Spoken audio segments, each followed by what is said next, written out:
Namaskar, friends, and welcome to episode number 11 of Kabiriyat, our series about the works of the great, legendary poet Sant Kabir Das Sahab.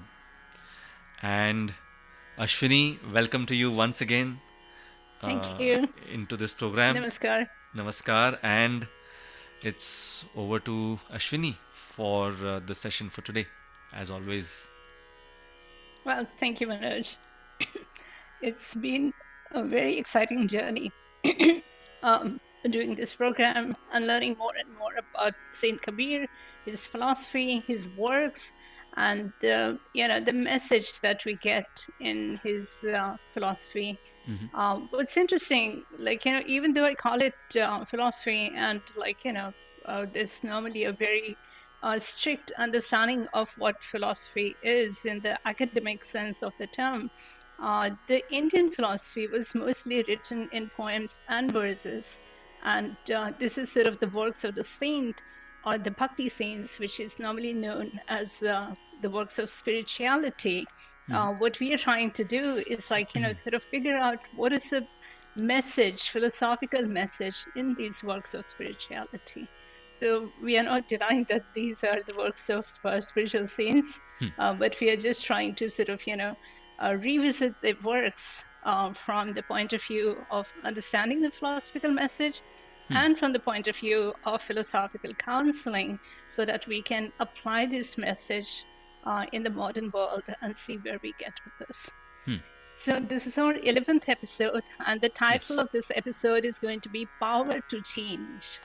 Power to And change. Ah, yes, power to power to change. change. Nice. Power And to change. it's our power of our mind to change our lives. Wow. But it really sort of, boils down to power to change. So the poem that we have chosen is Man na rangaye joki kapada rangaye. And it talks about, how we already have the power to change our lives by controlling our minds. Mind. So we have the potential power, and we need to realize that and implement that. So we found this poem mainly on the internet. Right. And so if anybody knows in the audience, what the source of this poem is, we would still like to know. But here's how the poem goes. So in Hindi, the poem says, Man na rangaye jogi, kapada rangaye. Man na phiraye jogi, man ka phiraye. Man na rangaye jogi, kapada rangaye.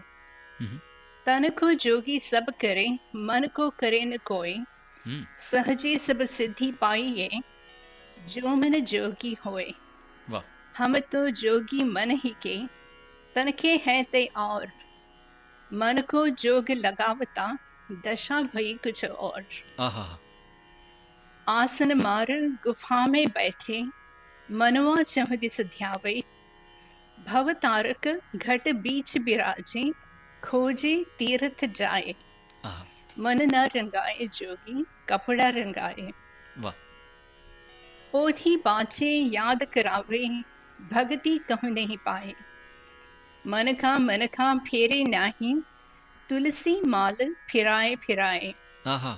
मन न रंगाए जोगी कपड़ा रंगाए Wow. जोगी होके जागा नाही चौरासी भरमाए जोग जुगत सो दास कबीरा अलख निरंजन पाए Wow. मन न रंगाए जोगी कपड़ा रंगाए. That's so nice. I must tell the listeners here that Yeah. in all these episodes, the best part for me, of course, besides all that Ashwini explains to us about the poem and the gist of it, the other interesting part is when she says all the words because it really helps me memorize the words better. It's like a revision for me. So, so I hope many a times that she keeps repeating the words over and over again so that it actually helps me. It might be maybe repetitive for people who are listening to it, but believe me, it helps me tremendously. Yeah, it's a tool to memorize, right? Yeah, Yeah, yeah. true. So I'm just going to make a translation which is sort of not word to word translation, but as close to the words as possible. Sure. So here, the word yogi has been used in multiple ways. Right. And so it's very beautiful, how the construction sort of uses yogi in one sense and in another sense. So yogi normally means yogi or an ascetic. Right. But, even in the modern world, we use the word yoga or yogic or, having to do with yoga in many different ways. Right. So the translation would be like an ascetic does not paint their mind, they paint the cloth. And here we should also remember that Saint Kabir was a fabric painter.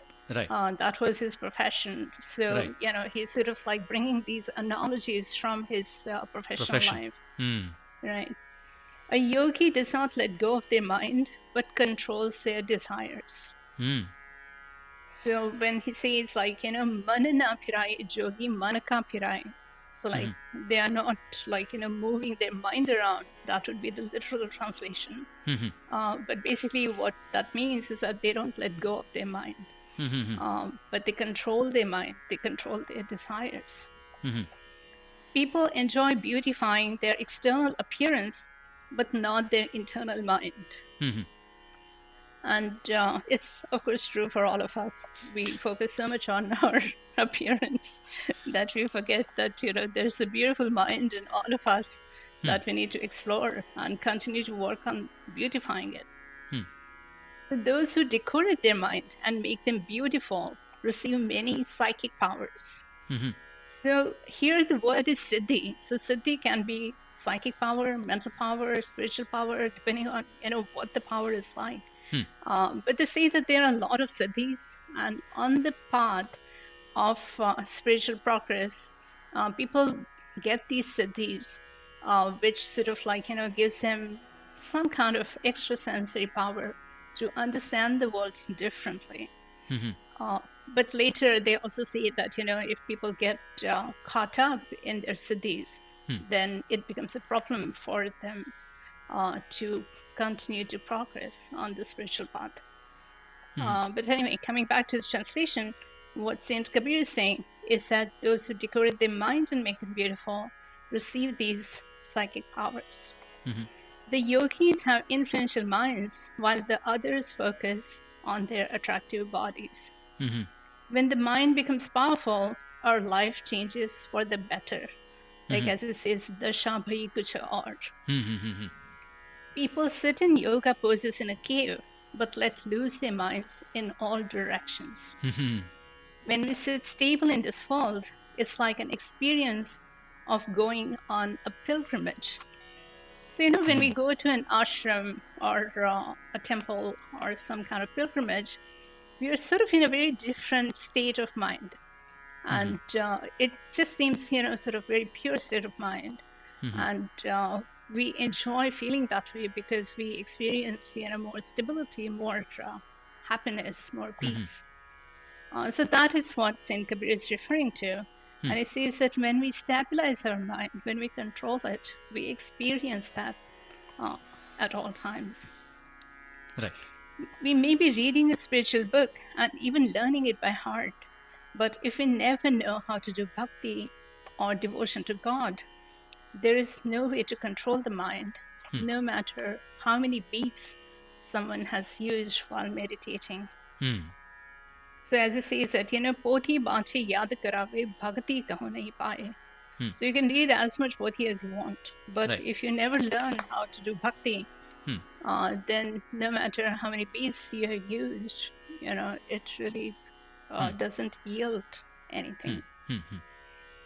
So there's no point if a person hasn't woken up on the spiritual path despite being a meditator. So even if you're meditating, but if you're doing it without any bhakti, without any feeling of surrender or devotion to God, then you're just going to be stuck in this, like, Sauranshi yonis, as they call it, or like, Right. 84. The cycle of birth and rebirth, right? So. Right. Yeah. And then you go through various different, cycles of life. Cycles. And and do not, achieve the liberation. Right.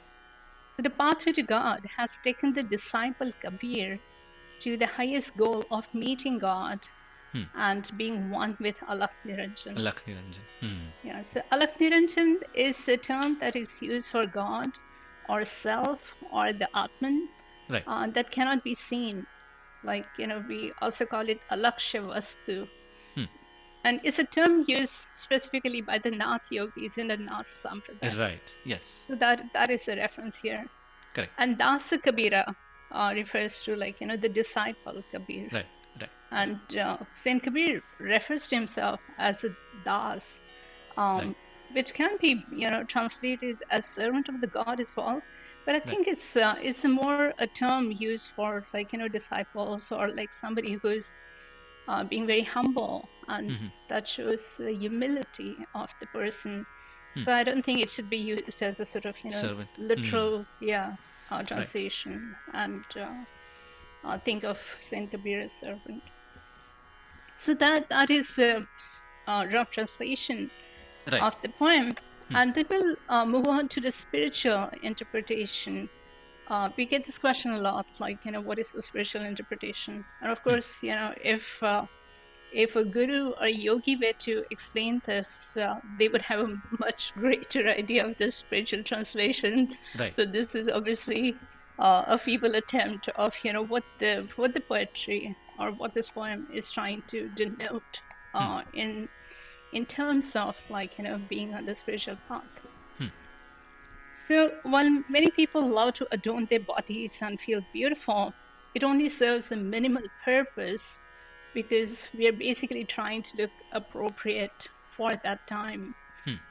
But that doesn't sort of make us beautiful overall in the sense of developing that kind of mind which has power. So here, even though Saint Kabir is using the word or rather I'm translating it as beauty. He's used multiple words here, but that is just to show the difference between what he's trying to say. And sometimes we get caught up in translation because when we say Siddhi, you can always question it whether it's mental, psychic, or spiritual. And there are multiple ways of understanding it in English, but in Sanskrit, one knows what Siddhi is. Siddhi is something that some people have as an extrasensory power, but not most people.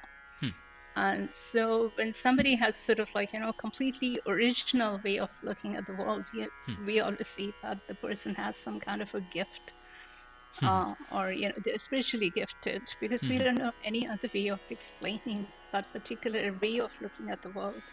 And we see that a lot about people who are continuously creative in some ways. How we were talking about Lata Mangeshkar ji last time, and she's known as sort of as having had the gift of Saraswati Devi. So that's because she was so capable and continued to be very creative for much of her life. So it's that kind of Siddhi.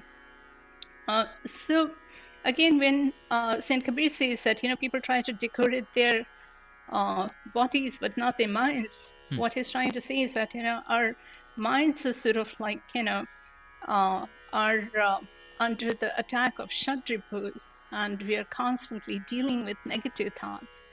But when we decorate our mind with good thoughts and control the mind, and we stay focused on our goal and meditate with devotion, then one's mind has the potential to see God. And why do we talk about mind having that power?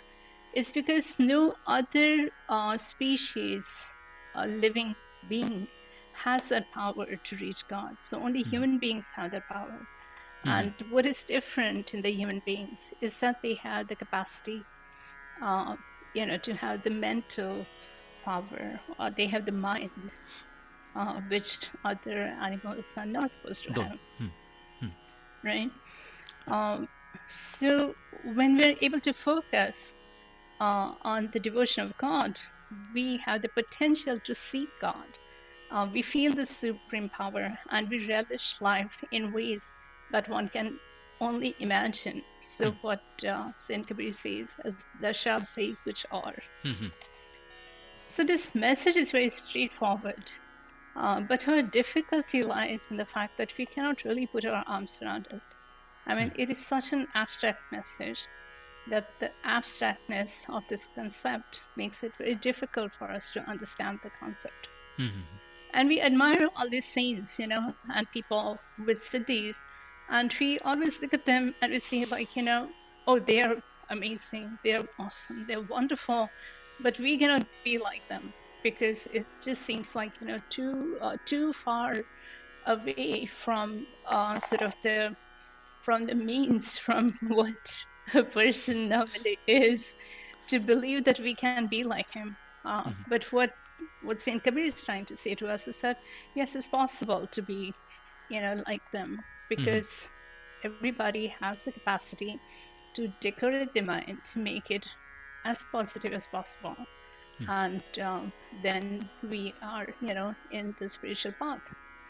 So Saint Kabir gives us a key to changing the course of our lives, which is to control the mind from going in various directions, focusing on bhakti and devotion, and see how one can gain power enough to know God. And as Vedanta puts it, like, knowing Brahman is becoming Brahman. But again, it's a very abstract concept. So, like, to understand that concept, we kind of have to sort of walk that path and start believing it, as we go. And as we continue on the progress on that path, we, start believing more and more that this is possible. So for the bhakti saints, the only possible goal for everybody was doing bhakti. And therefore, they talk about the goal as, like, doing bhakti. So life is a teacher, and all the experiences in life teach us sort of new skills and guide us to reach our goal, which we can also say the purpose of life. And basically, it opens the doors to moksha. So again, moksha is another name for the goal of life, which is, like, attaining Brahman, attaining moksha, knowing Brahman, or reaching God, or as Saint Kabir says, Alakh Niranjana Paye, meaning like he obtained Alakh Niranjan, or he obtained God. So now, when we look at these goals, which are again, like, sort of larger than life, how does it apply in our modern life? Right. And I think it behooves us to, sort of think about that, because when we start thinking about it, we realize that, we actually practice some of these things ourselves, whether we realize it or not. And practicing more of those things with the awareness makes it much easier for us to sort of, like, be on that path. Right. So the reason why I was trying to title it as power to change the course of our lives is because we are all trying to do that. I mean, we get stuck in life. We have some kind of situation where we feel we are unable to deal with. And then we learn different life skills. And it can be as simple as, like, a teenager goes off to college and they have to figure out how to make dinner, or how to, sort of feed themselves. And then they learn to cook. So that's a life skill. So likewise, when we get into very difficult situations where we don't see a way out, whether we have lost somebody dear to us, whether we have lost a job, whether we have, lost something major in our lives, and then we need to figure out what are the skills to deal with that situation, right? And one of the skills that Saint Kabir would say is that one has to stay focused on the goal, and one has to control our mind. So let's say if in a case where, like, we experienced a major loss, if we just let loose our mind and, invite anxiety and depression in our lives, then our time and our mental space is taken up by those negative thoughts, right? So we are not able to transform our lives in the path that we replace what we have lost, or we figure out how to deal with that loss. So the transformation which is necessary, can only happen when we stay positive and when we stay focused on our goal. And then it enables us to experience very much higher level of vibrations, energy, joy, and happiness. Because unless we realize like what skills are necessary to survive in the new situation, we can't make any progress. Otherwise, we just get stuck and we feel stuck. And at that point, normally when we are feeling stuck in some situation, it's because we refuse to accept things as they are, and then Correct. we attach negative emotions to the outcomes of that situation. Right. So we experience sadness, grief, helplessness, and we feel completely helpless. So instead of, going in that direction, if we accept things, even bad things in life, as they happen, and we accept them as something that is out of our control, then we can apply our mental power to transform things into something better. And even if you make a slight change in our attitude and our habits, it can still help us, go in the right direction. And it'll slowly but surely get us to our goal. Right. So our challenges and tough times basically are a reminder for us to learn new life skills so that we can, face the difficult situations in our life and we can overcome them. And the goal is to sort of like, get to the next level of joy and happiness. So as the Vedanta would say, Satchit Ananda, Right. Ananda, or joy and happiness is really your goal. So that's how I would, sort of translate this poem Right. as applicable in our modern life situations. And some of those things are like, things that we're already doing. So it's not like we have never dealt with a difficult situation.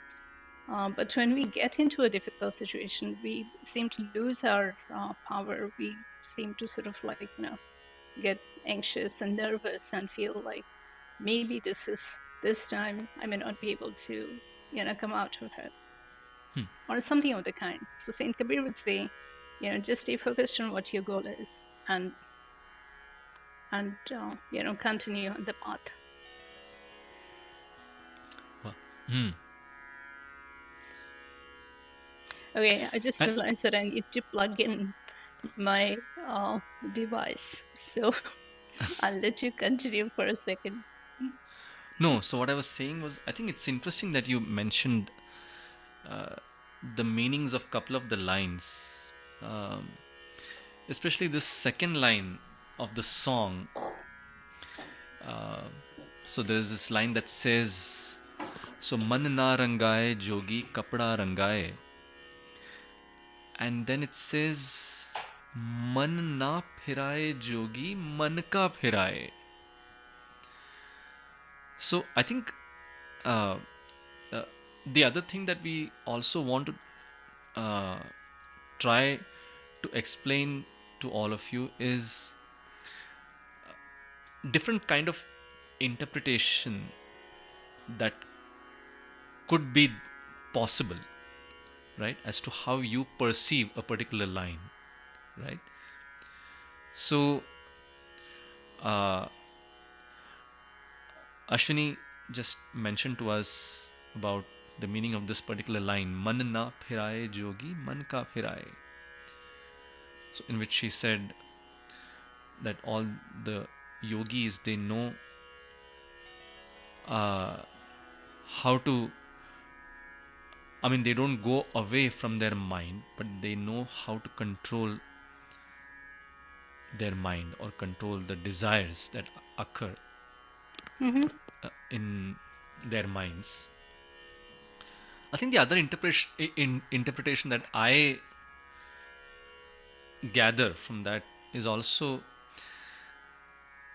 so when Kabir Sahib says, "Man na rangaye jogi kapda rangaye," Mm-hmm.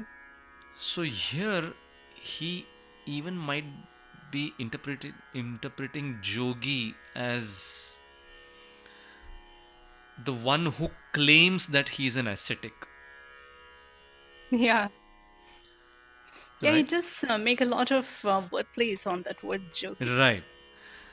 And then when he says man na phiraye jogi, man ka phiraye, so it also, I think, could mean that you are not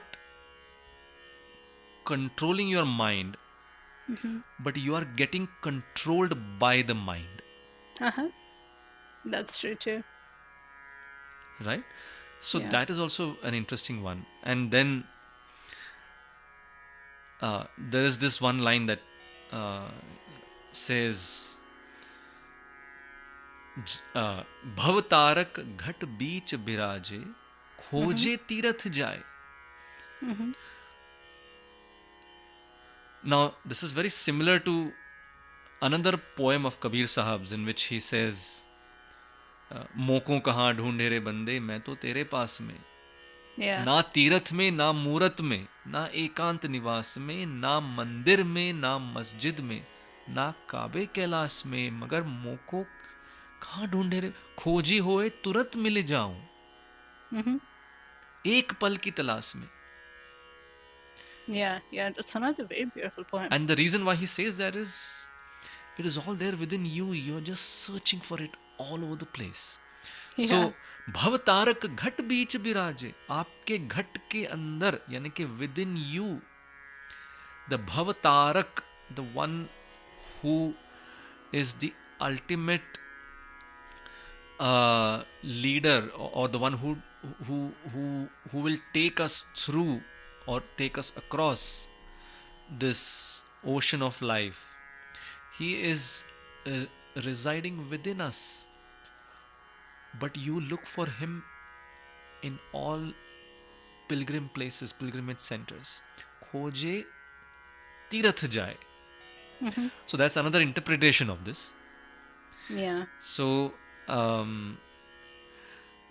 mean, sometimes people might come and especially ask you, Ashwini, as to, hey, this is what we feel like. I mean, you said it Yeah. this way, but so it's perfectly fine to interpret in your own way. I The agree. bottom line is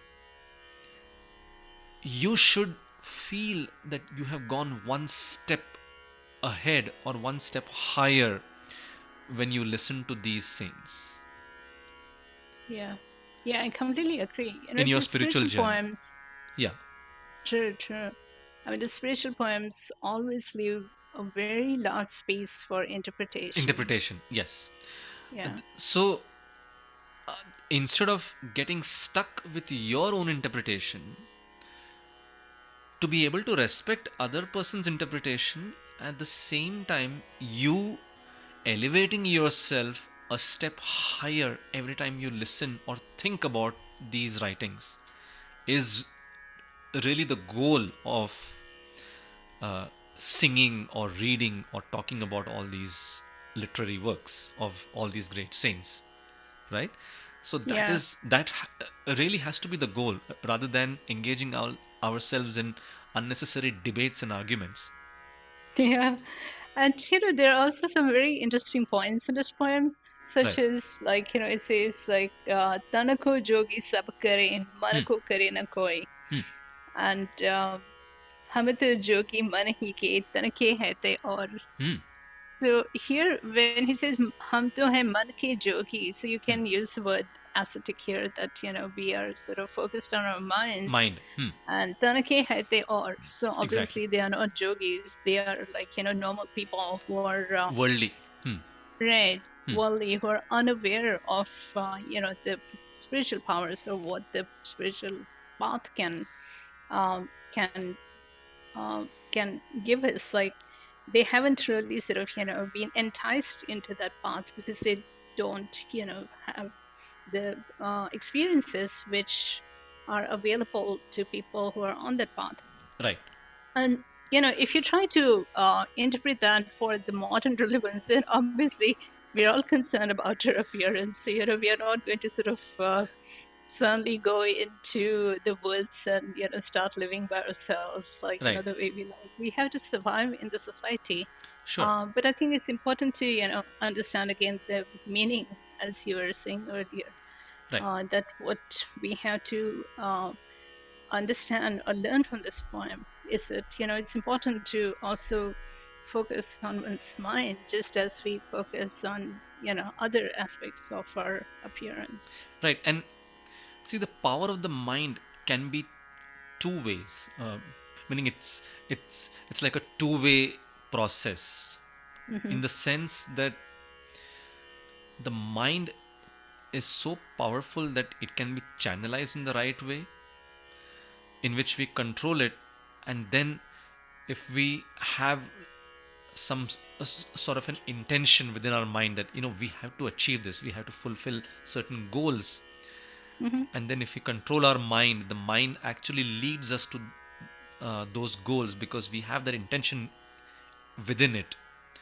Hmm. On the other hand, if we don't control the mind, even then the mind can be powerful, and then that's where the negative aspect of the power of mind comes to play, right? And then that, Hmm. that's when you kind of go astray, and then you can totally get carried away and led onto the wrong path by the mind, because then, Yeah. because you don't have control over the mind absolutely takes over. And as it is so powerful, if it can be powerful from a positive aspect, it can be powerful from a negative aspect also, because then, Yeah.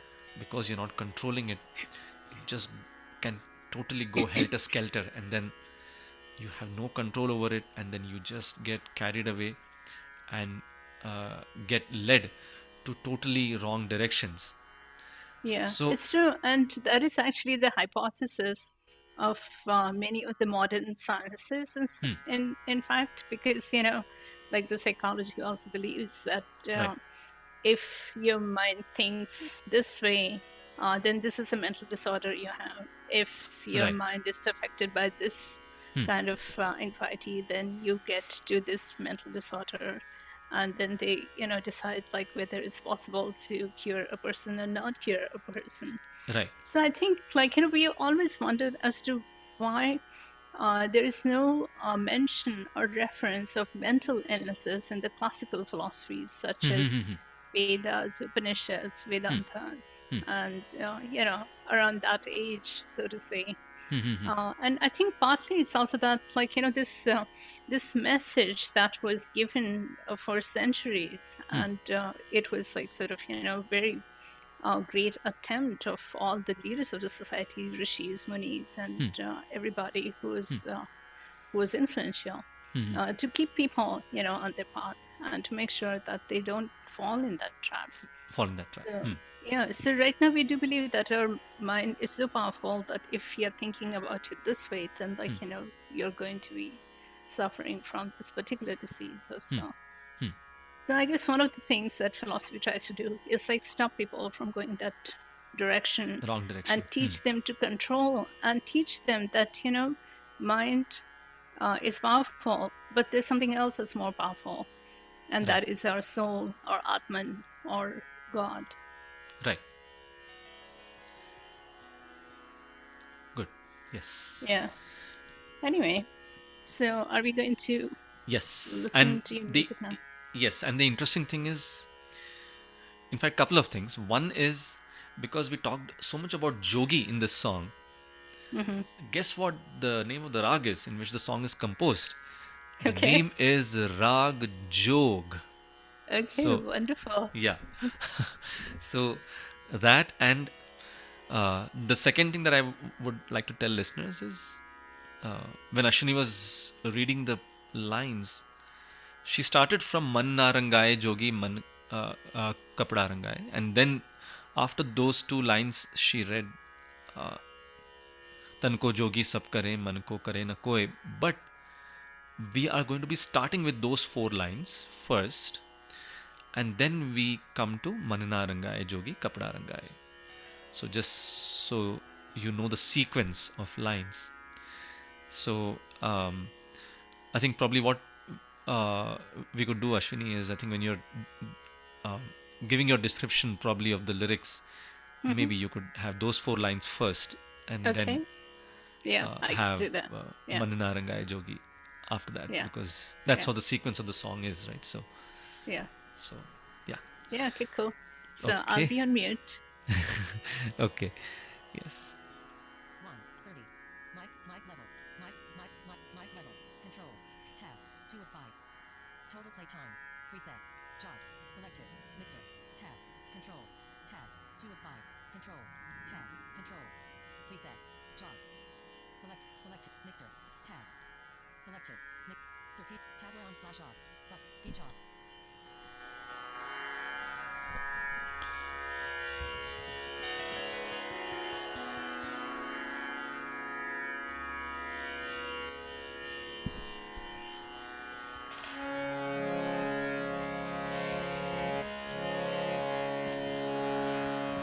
तन को जोगी सब करे, मन को करे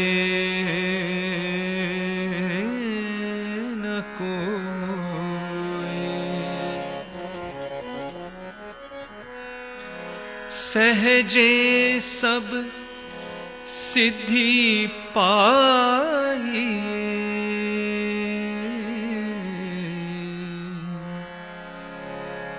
जो मन जोगी हो।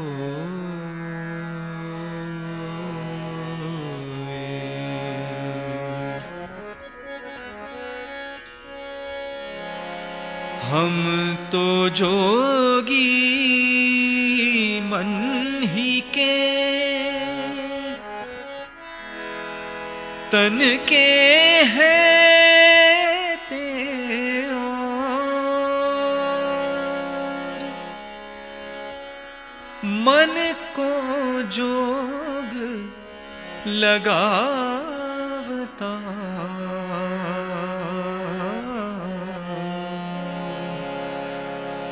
दशा भई कुछ और।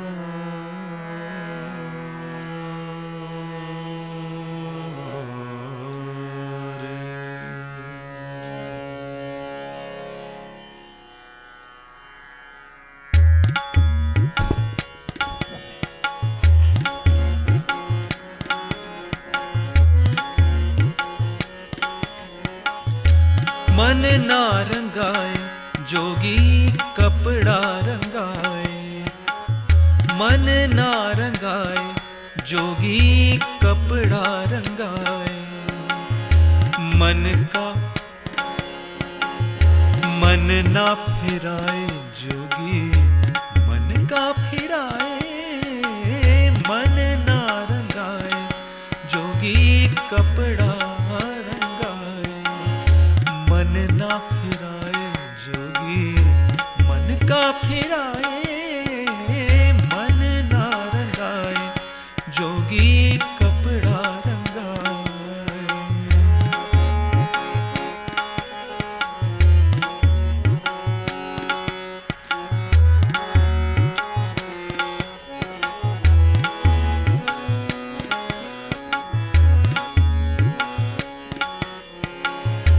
आसन मार गुफा में बैठे, मनवा चहुँ दिसि ध्याए, आसन मार गुफा में बैठे, मनवा चहुँ दिसि ध्याए, भवतारक घट बीच बिराजे, भवतारक घट बीच विराजे, खोजे तीरथ जाए,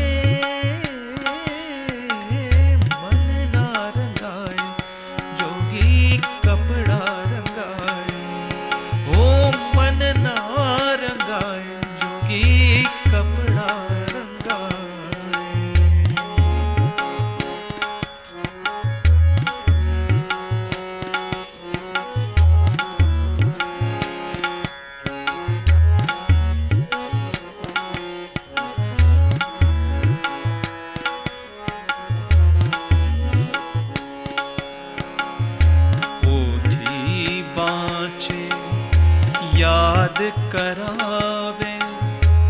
भक्ति कहूँ नहीं पाए, पोथी बाँचे याद करावे, भक्ति कहूँ नहीं पाए। मन का फेरे नाही, मन का फेरे नाही, तुलसी माल फिराए फिराए, मन ना रंगाए जोगी कपड़ा रंगाए, ओ मन ना रंगाए जोगी कपड़ा रंगाए।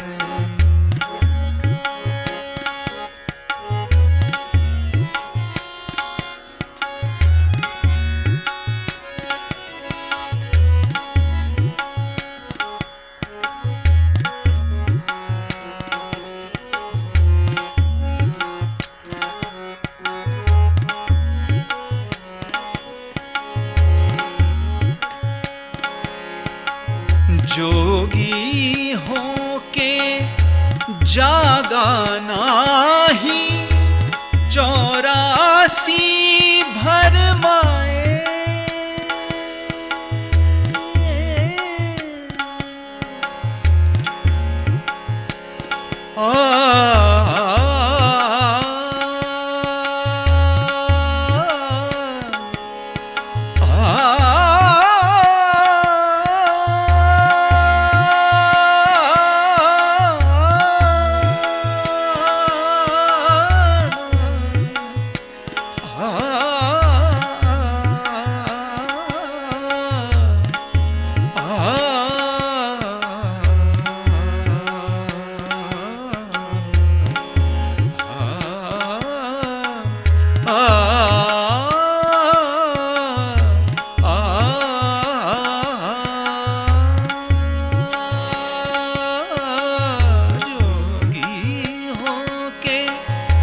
जागा नाही, 84 भरमाए,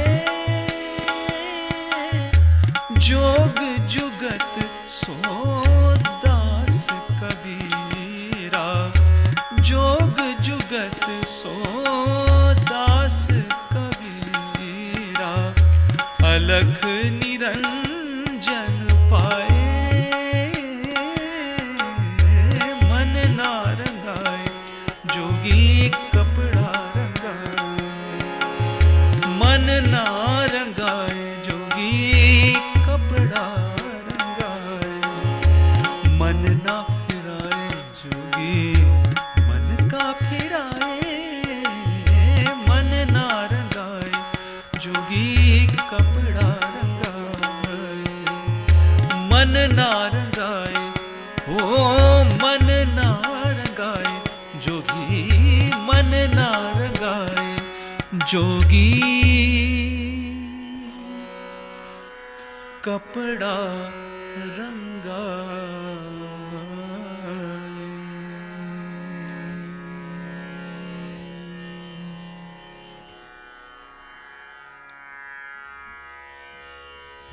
So beautiful. Apratim. Yeah, so thank you. And yeah, so we hope that you've enjoyed the interpretations that we talked about this particular song. And as Ashwini said, it's a very uh, wide, like a panoramic song, in the sense that it gives you so much of a different kind of a spectrum that you can view at or view from, right? So so we will be seeing you next month for episode number 12. That's right. And until then, to you, Ashwini, and to everyone, stay safe, and as we always say, happy thinking. And namaskar. And thank you Namaskar. again. Yes, namaskar.